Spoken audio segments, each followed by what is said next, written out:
महिमाई पत्ते पत्ते और जर्रे जर्रे पर है। पर उसके बाद भी चूँकि ये एक बहुत बड़े संस्थान है जहाँ पर आज हमने देखा कि टेक्नोलॉजी के ऊपर और अनेक अलग अलग विषयों पर मास कम्युनिकेशन जो यहीं के बच्चे लोग भी पत्रकारिता में कर रहे हैं और उनको बहुत अवार्ड मिले और विज्ञान के क्षेत्र में भी मिले। मैं ये ज़रूर मानता हूँ कि ये शिक्षा होना चाहिए, परंतु शिक्षा अच्छी है क्योंकि मुझे ये सब नहीं आता है, हमारे समय पर ये तो था नहीं। और आज इतना ज़्यादा शिक्षा का स्तर और विज्ञान का स्तर बहुत ऊंचा हो गया, बहुत अच्छी बात है। और ये जो अनुभव है, इस अनुभव के ज़रिए हम यदि इतनी अच्छी शिक्षा होने के बाद में यदि हमारा दृष्टि यदि पॉजिटिव नहीं है, सकारात्मक नहीं है, तो उस अनुभव का और उस शिक्षा का उपयोग क्या होगा ये आप सब जानते हैं। इसलिए शिक्षा के साथ ही साथ इंसान की दृष्टि पॉजिटिव होना चाहिए, इंसान की सोच सकारात्मक होना चाहिए। वो पूरी कायनात को सृजित कर सकता है। अन्यथा यदि अच्छी शिक्षा है और आपकी दृष्टि अच्छी नहीं है या ना, तो आप अपने अनुभव का उपयोग किसी को ख़त्म करने में भी कर सकते हैं। इसलिए ये ज़रूर है कि जो इस तरह के संस्कार आप डेवलप कर रहे हैं, ये बहुत बड़ी बात है। तो इसलिए शिक्षा वो एक माध्यम है जिसके ज़रिए से इंसान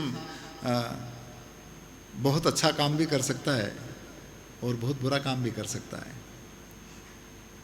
तो इसलिए हम कम से कम ये जो एक टेक्निकल और एक विज्ञान का जो है उसमें भी करके देखने की बात है।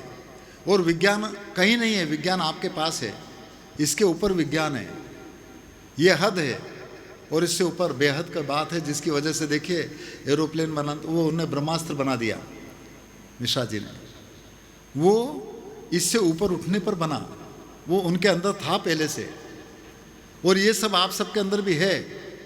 सवाल केवल ये है कि इस अनुभूति से आपने अपने मन को कंसंट्रेशन करने के बाद में उस चीज़ को किस तरह से जनता के बीच में आना चाहिए, उसको कैसे देख सकें लोग, वो उन माध्यम या उस तरीकों के जरिए से आपने हवाई जहाज बना कर उड़ा दिया। तो ये आप ही के अंदर तो था। कंप्यूटर जितने भी बने वो कहाँ से, वो आप सबके अंदर में ही तो थे। तो इसलिए संतों की जो वाणी है वो केवल ये दर्शाती है कि जिसकी वजह से ये सब कुछ हो रहा है वो सब आप हैं। तो आप ही सच्चे गुरु हैं। कबीर एक जगह पर कहते हैं कि या घड़ भीतर तीन लोक है, याही में है करतारा, और कहें कभी सुनो भाई साधु याही में गुरु हमारा। आपके अंदर ही आपका गुरु है, आप खुद ही गुरु हैं। और इस गुरु के मार्फत ही हम सदगुरु को, इस परमात्मा को, अल्लाह को, ईश्वर को एहसास कर सकते हैं। ये सब आप जानते हैं। इसलिए पर ये तब होगा जब थोड़ी सरलता हमारे अंदर हो, हमारे अंदर थोड़ी निर्मलता हो, कोमलता हो, दया हो, प्रेम हो, सद्भाव हो। और ये संगीत के माध्यम से ज़्यादा नज़दीकी से इसको सीखा जा सकता है या देखा जा सकता है। चूँकि आप सब बहुत मर्मी हैं, संगीत में केवल 3 शब्द हैं। पहला ये अक्षर को ख़त्म करो, कुछ मत, बाकी के बजते हैं गीत। तो आज ये गीत के माध्यम से आप हम सब इकट्ठे हो गए। अब 3 अक्षर में से पहले को ख़त्म किया था, आखिरी वाले को ख़त्म कर दो, तो उस गीत की वजह से आज आप हम सब संगी हो गए, सब साथ हो गए। आज जब सब साथ हो गए हैं तो अब बीच के अक्षर को ख़त्म कर दो, तो अब क्या बन गए? आप सब संत बन गए। तो आप सब संत हैं। और संत का मतलब होता है आकार प्रकार या शरीर नहीं। संत का मतलब होता है किसी तरह का विशेष पहनावा या दाढ़ी जटा बढ़ा लेना, ये नहीं। संत मैं ये मानता हूँ कि हर तन के अंदर सनी हुई जो सुप्रीम पावर है वो संतत्व है। और उस संत का एहसास, वो संत जब सब में है तो संत वो होते हैं जो सबकी हिफाजत करते हैं, सबकी तपन को, सबकी जलन को, सबकी अगन को बुझाते। कि एक की नहीं कि आप मेरी तपन को या मेरी जलन को बुझा देते, नहीं, सबकी। और इसीलिए कहा है कि आग लगी आकाश में ने जल जल पड़े अंगार, और संत न होते जगत में तो जल मरता संसार। तो इसलिए आप तो सभी संत हैं, और जब सब संत हैं तो सबका उत्तरदायित्व है कि सबकी तपन को, सबकी जलन को, सबके अगन को शमन करें, ना कि जलन पैदा करें। तो इसलिए हम सरल सहज बने, और ये तब होता है जब हम अपने मान सम्मान और अभिमान को थोड़ा दूर करके इस धारा के साथ में भी बैठे, या इस धारा के साथ में भी जुड़े। इसलिए एक पद है, पता नहीं शरीर अभी है किस वक्त फना हो जाए, नहीं, पानी केरा बुध बुदान आसमानुस को जात, और देखत ही छिप जाएगा जो तारा पर भात। तो इसलिए वो काम करें जिसकी वजह से लोग युगों युगों तक आपको याद करते रहें, और आपको याद इसलिए करेंगे क्योंकि जो आपने राह लोगों को दर्शाई है, उस राह के ऊपर चल कर के अपने लक्ष्य पर पहुंच जाए। इसलिए कहा है,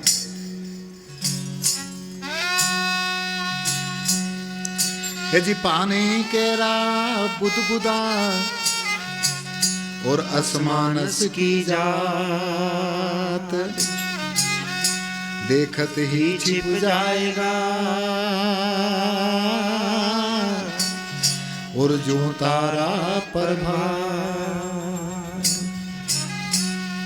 अरे आया है सब जाएगा,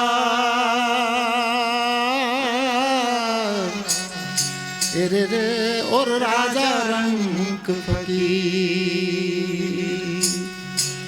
कोई सिंहासन चढ़ चले और कोई बंधे जंजीर। जीवन का शाश्वत नियम है, सब जानते हैं। जो युगे सो याथ में और फूले सो कुमला, अरे जो चूने सो डही पड़े और जन्मे सो मर जाए। जीवन का ये शाश्वत नियम है, इसलिए उन्मान गुमान और अभिमान को छोड़ करके थोड़े हल्के बन जाएं। इसलिए कहा है पद में,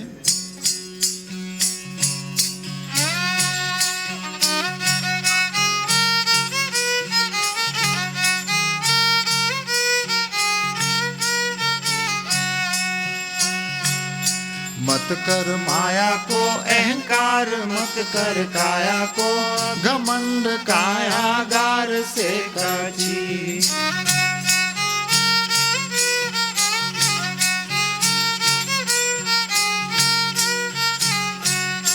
मत कर माया को अहंकार, मत कर काया को अभिमान, कायागार से काची। कायागार से काची हो जैसे ओस का मोती, झोंका पवन का लग जाए, झपका पवन का लग जाए, काया धूल हो जासी।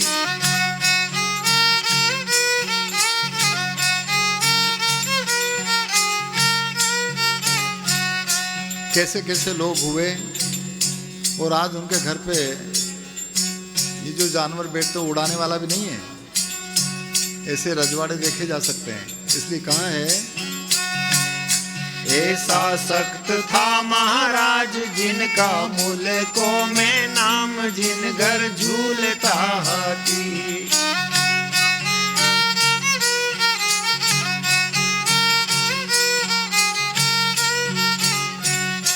ऐसा सख्त था महाराज जिनका मुल्कों में राज, जिन घर बंधता हाथी।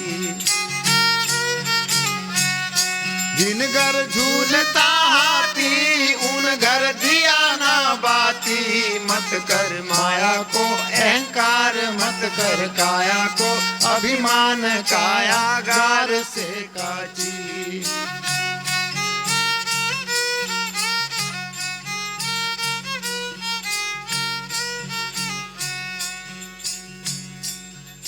ये कब तक रहेगा?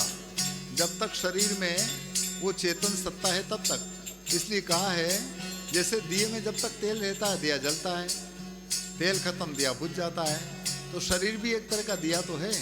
इसलिए कहा है, भरिया सिंदड़ा में तेल जासे रचो है सब खेल, जल रही दिया की बाती। भरिया दिवला में तेल जासे रचो है, सब खेल जल रही दिया की बाती। जल रही दिया की बाती हो जैसे ओसरा मोती, झोंका पवन का लग जाए झपका हवा का लग जाए काया धूल हो जासी। मत कर माया को अहंकार, मत कर काया को अभिमान, काया गार से काची।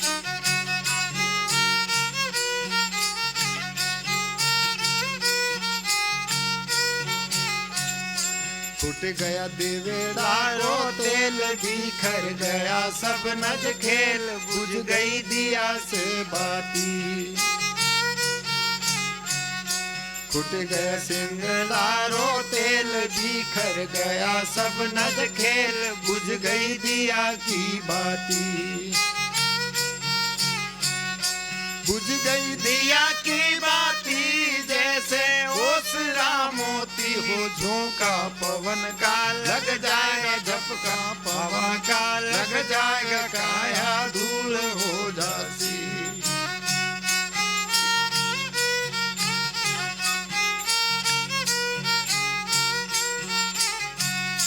हाँ हाँ लाल में का लाल तेरा कौन क्या हवाल, जिनको जम ले जासी। भाई भाई लाल में का लाल तेरा कौन क्या हवाल, जिनको जम ले जासी।